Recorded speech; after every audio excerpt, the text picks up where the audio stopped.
All right, here we go. This is for my Social Work 350 class, interview with an elder on parenting. My name is Elizabeth McIntyre.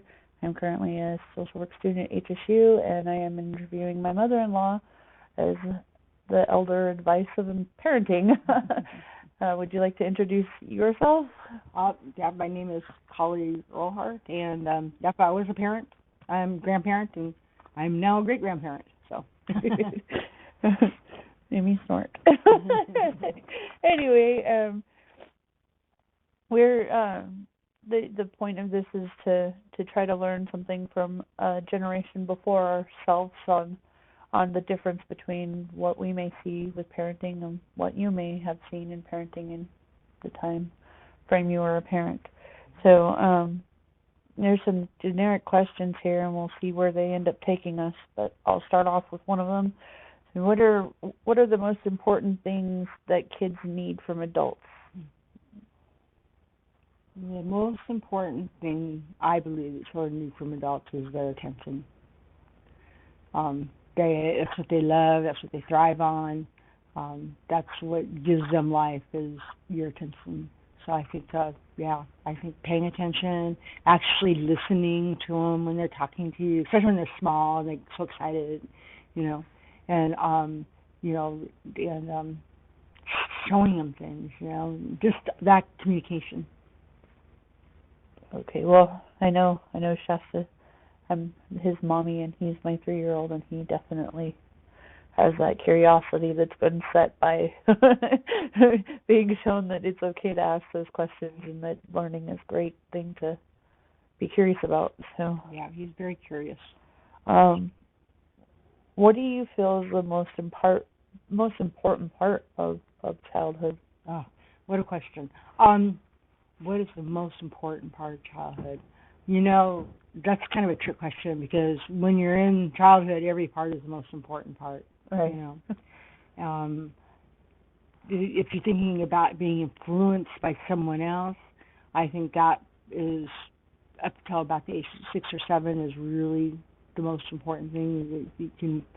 Your influence in your children's life, that's really where the major part goes. You try to influence them all their life and into their adulthood, but you only can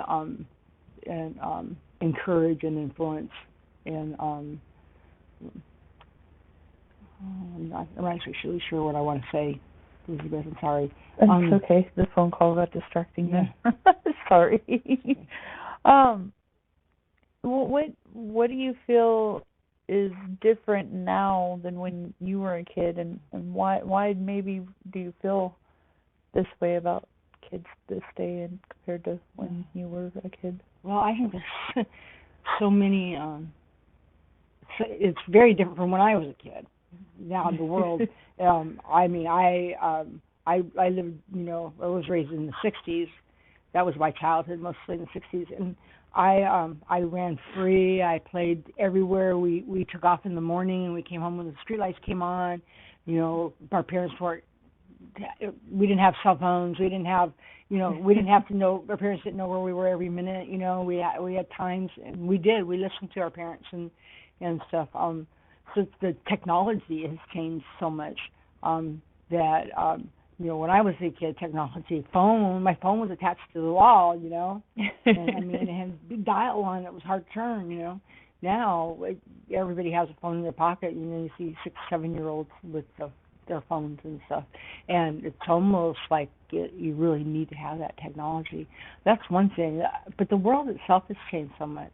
Just everything, the influences of the world, the way our children are being influenced through everything, it's so obvious, like through the media, through everything, is that they want to get that information out there to our children. They really are able to influence in a mass way. Right. Whereas before it was like just a few kids in the schoolroom or something, So, that technology and television and now YouTube and all that. Oh yeah. Yeah. I don't necessarily agree with the way technology has taken over are almost some parenting in some ways. Well, we started with the television, sitting in front of the television, That was with me when I was a kid. We got up in the morning, watched television, cartoons, but my mom limited our television. And I didn't even realize she was limiting it. We'd go outside and play. She would lock the doors and lock us out of the house. Now, if you lock your children out of the house, you probably will get arrested. Probably. But back then, it was like, go away, I'm cleaning the house, and she'd lock you out of the house or whatever, What would be advice you would give a young parent? Oh my, that's a trick question. That's a loaded one. Yeah. Advice. Well, I just say be present. Be present with your child every time, because you don't have time to wait, because if you wait, they're going to be 4 or 7 or 10 or 30 or 50, and you're going to have waited and then not have done it, whatever you needed to do. So you need to be present with them and enjoy every single minute that you have with them, because they grow up and they're not little cute little fun little children anymore.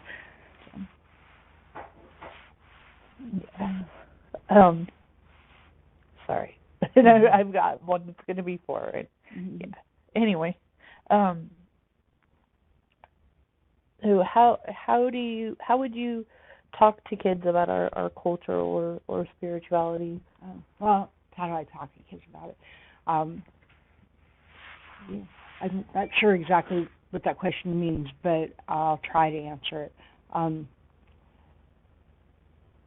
I believe that spirituality is just part of life, and so I talk to my children or my grandchildren or something about the spirituality. It's just it's something that is natural and flows for me, and it's not like you have to sit down and say, we got to talk about this or something like that. It's just be part of it. Look at the stars, look what the Great Spirit has created. Look at the trees and the clouds and the ocean, and we're living here in one of the most beautiful places in the world. We got the ocean, we got the mountains, the redwoods. Yeah, we got the giant redwoods, we got all that, and and those big beautiful things. I love watching Shasta when he sees something and his eyes get really big, like he's like all of a sudden he knows or he understands something. I love when I see that. But I don't know. He is exactly at the right age. Of course, again, they asked that question earlier. What is the best age? And I'm like, no matter what age you're at, is the best age. Well, I mean, just me. I have a open spread of ages between my children. My oldest is 24, and my youngest is soon to be 4, and it was just a world of difference between raising them.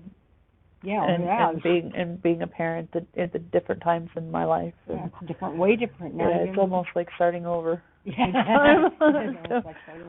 it's almost like being a brand new parent down the road again. Oh, so, you are. You really are. I feel like I've been a generational parent. Yeah, you are. You have a parent every generation. Probably every generation. That's funny. Yeah. Things are definitely way different than when my oldest was young compared to Shasta now. Mm-hmm. So, all right. I'm really not really sure where else to go with this. I'm kind of got a little emotional and overwhelmed. So, I think maybe we are going to go ahead and close. And okay. I think maybe I could get something out of this. But thank you very much for participating in this with me. It's been a fun journey of this experience so far. I loved it.